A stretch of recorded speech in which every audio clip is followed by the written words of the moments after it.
एक दिन नारद जी और भगवान विष्णु साथ साथ वन में जा रहे थे कि अचानक विष्णु जी एक वृक्ष के नीचे थककर बैठ गए और बोले, भाई नारद जी, हम तो थक गए, प्यास भी लगी है, कहीं से पानी मिल जाए तो लाओ।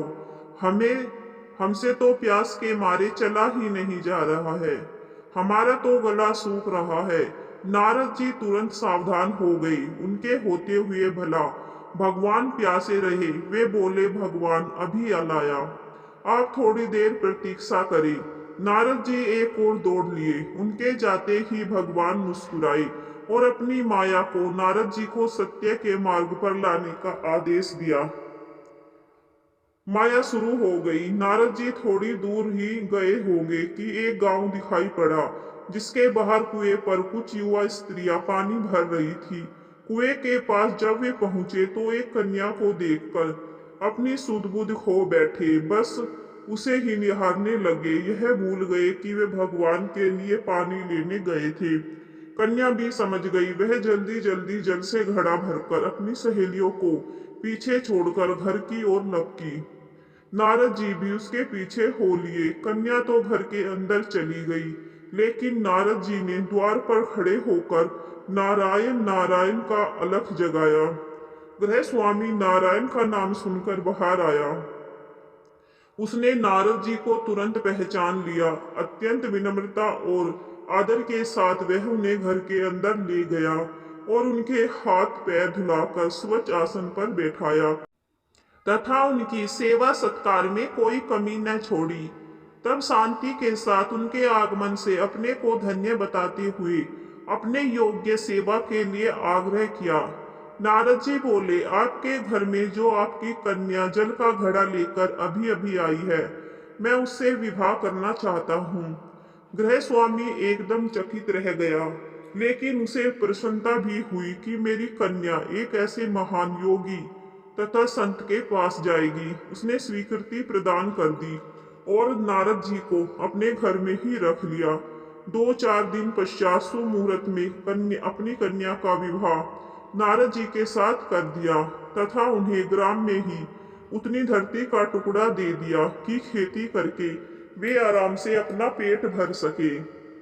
अब नारद जी की वीणा एक खूंटी पर टंगी रहती, जिसकी ओर उनका ध्यान बहुत कम जाता। अपनी पत्नी के आगे नारायण को वे भूल गए।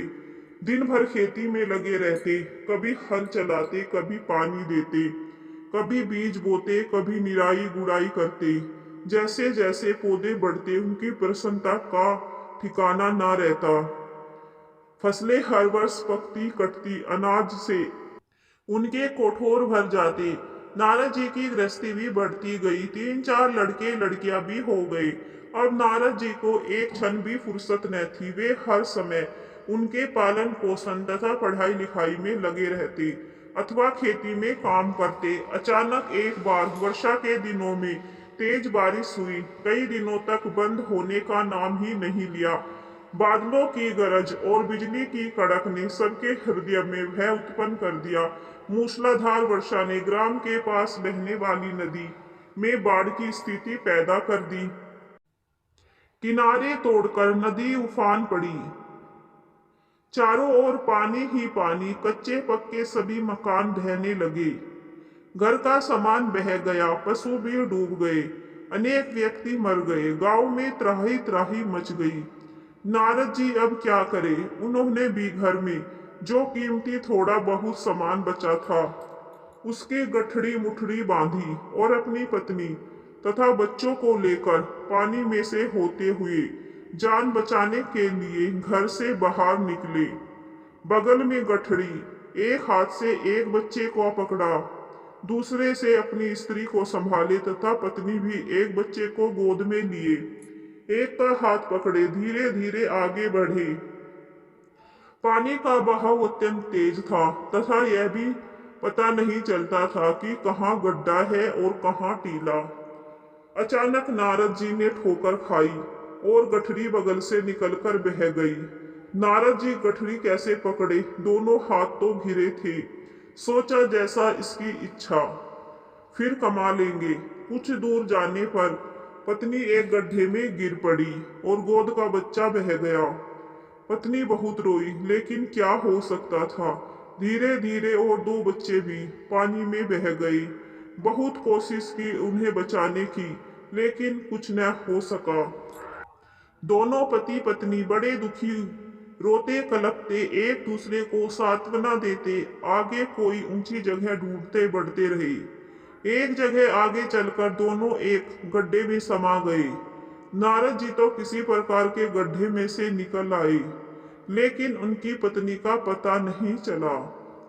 बहुत देर तक नारद जी उसे इधर से उधर दूर दूर तक ढूंढते रहे, लेकिन व्यर्थ। रोते रोते उनका बुरा हाल था।